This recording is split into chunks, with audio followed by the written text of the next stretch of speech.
Subarnarekha press club Baliapal और उत्कल सांबादिक संघ बालेश्वर जिला शाखार मिलित उद्यम बालियापाल एक बन्याड़ परिवेश मध्य खूब धूमधाम जातीय प्रेस दिवस नवेम्बर 16 तारिख संध्या 7 घटिका समय अनुष्ठित हो जाइछि।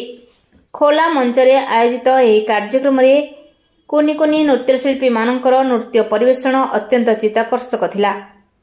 परे परे प्राध्यापक सुकांत गिरी सभापतित्व में एक साधारण सभार आयोजन करा। एथिरे मुख्य अतिथि भावे भूमि कन्या रेवतीर संपादिका बस्तार प्रथम महिला विधायिका सुभाषिनी जेना सांबादिक मानकर मौलिक समस्या सबको सुधारिबा पई विधानसभा प्रस्ताव आगत करिवार निजर प्रतिश्रुति देथिले। एही सभारे सुवर्णरेखा प्रेस क्लब उपदेष्टा जगबंधु जेना,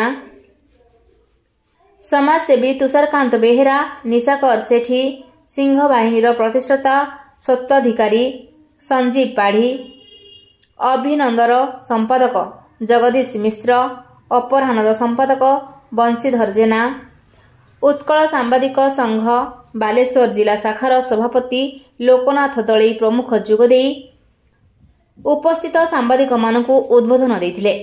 सिंह बाहिनी यात्रानुष्ठानर स्वत्वाधिकारी संजीव पाढ़ी, बालियापालिया मंचर सभापति समाजसेवी सत्यकांत मोहंती, सफल चाषी शरत प्रधान, उत्कल सांबादिक संघर बालेश्वर जिला कार्यकारिणी सदस्य रूपा थालियार संपादक निरंजन प्रसाद बारिक, सिमोलियार समय प्रतिनिधि सामंत जगमोहन शाह, जिला उपसभापति जीवन कृष्ण बारिक, सांबादिक देवेंद्र दास, नीलगिरीर ओटीवी प्रतिनिधि विश्वम्बर दास प्रमुख को संबोधित कर जिला परिषद सदस्य निशाकर सेठी और समाजसेवी हरेकृष्ण जेना को संबोधित कर बालियापालरू बबिता बेहरा रिपोर्ट रूपाथालिया न्यूज।